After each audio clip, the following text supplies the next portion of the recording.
Hello மக்களே, welcome to MMSK vlog. இன்னைக்கு நம்ம சேனலில் என்ன பார்க்க போகிறோம் அப்படின்னா, ஒரு முருங்கைக்காயை மட்டுமே வச்சு ஒரு சாம்பார் தான் நம்ம பார்க்க போகிறோம். இந்த சாம்பார் எப்படி செய்யலாங்கிறத பார்க்கலாம். இதுக்கு ஒரு கப்பு துவரம்பருப்பும் ஒரு கப்பு பாசிப்பருப்பும் நல்லா சுத்தம் பண்ணி எடுத்துக்கிட்டு, அது கூடவே 100 கிராம் சின்ன வெங்காயம், 25 கிராம் பூண்டு தோல் உரித்து சேர்த்துக்கிட்டு, அது குக்கரில் 4 விசிலுக்கு விட வச்சாச்சு. ஏன்னா இப்போ ஒரு கடாயில் ஒரு ஸ்பூன் ஆயில் விட்டு, ஆயிலில் நம்ம ஒரு சின்ன துண்டு பெருங்காயம், அது கூடவே ஒரு ஸ்பூன் கடுகு, அரை ஸ்பூன் ஜீரகம், அரை ஸ்பூன் வெந்தயம், 2 வரமிளகாய், இது எல்லாமே தாளிக்கிறதுக்கு நம்ம எடுத்தாச்சு. இது தாளித்ததுமே இது கூடவே 2 தக்காளி, மீடியம் சைஸ் தக்காளி கட் பண்ணியாச்சு. அது கூடவே 3 பச்சை மிளகாவும் சேர்த்தாச்சு. பச்சை மிளகாயும் சேர்த்ததுக்கப்புறம் ஒரு பெரிய வெங்காயத்தையும் கட் பண்ணி போட்டுக்கலாம். இன்றைக்கி நான் 2 முருங்கைக்காய் எடுத்துருக்கிறேன்.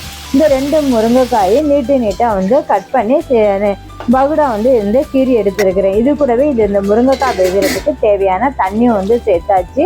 இது ஒரு பக்கம் வேகட்டும். இதுக்கு தேவையான மசாலாவை நம்ம சேர்த்துடலாம். இதுக்கு நான் 1 ஸ்பூன் வெந்தயம் கடாயில் போட்டு வறுத்து எடுத்துட்டு, அது கூடவே 1 ஸ்பூன் ஜீரகமும் சேர்த்து வறுத்ததுக்கப்புறம் 1 ஸ்பூன் மிளகு, இது கூடவே அரை ஸ்பூன் தனியா அதிகமாக சேர்க்கக்கூடாது, கம்மியாக தான் சேர்க்கணும். அரை ஸ்பூன் தனியா. இப்போ காரத்துக்கு ஒரு 15 வரமிளகாய் எடுத்துருக்குறேன். இது அவ்வளவுமே சேர்த்து நல்லா நம்ம வறுத்து எடுத்துக்கணும். வறுத்து எடுத்ததுக்கப்புறம் நம்ம இதை பொடியாக்கி மிக்சியில் போட்டு பொடியாக்கி இந்த சாம்பார் கூட சேர்த்துக்கலாம். இப்போ இது கூடவே இன்றைக்கி தோசை என்னென்னா கம்பு தோசை தான் எடுத்துருக்குறேன். கம்பும் கேழ்வரகும் சேர்த்து நைட்டே ஊற வச்சு அரைச்சி வச்சுட்டு அந்த தோசைக்கு தான் இந்த சாம்பார் வச்சுருக்கு. ரொம்பவே டேஸ்ட்டாக இருக்குங்க. தோசை நம்ம ஓவர் நைட்டுக்கு முன்னாடியே அரைச்சி வச்சுட்டோம் அப்படின்னா காலையில் கொஞ்சம் புளிச்சிருமா. அப்போ அந்த தோசை சாப்பிட்றதுக்கு ரொம்ப சாஃப்டாகவும் ரொம்ப மிருதுவாக நமக்கு இருக்கும். இந்த கம்பில் பார்த்தோம்னா அதிகமான நமக்கு ஃபைபர் சத்து, நியூட்ரியன் சத்து, ப்ரோட்டீன் சத்தெல்லாம் அதிகமாக இருக்குது. அதே மாதிரி இதில் கால்சியம், மெக்னீசியம் எல்லாம் அதிகமாகவே இருக்குது. இது நம்ம டெய்லி உணவாக நம்ம எடுத்துக்கலாம்.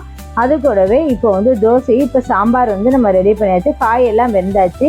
வேகிற ஸ்டேஜில் நம்ம அரைச்சி வச்சுருக்கோம்ல மசாலா, இந்த மசாலாவை சேர்த்துடலாம். அதுக்கு முன்னாடி வேக வச்ச பருப்பு சேர்த்துக்கலாம்.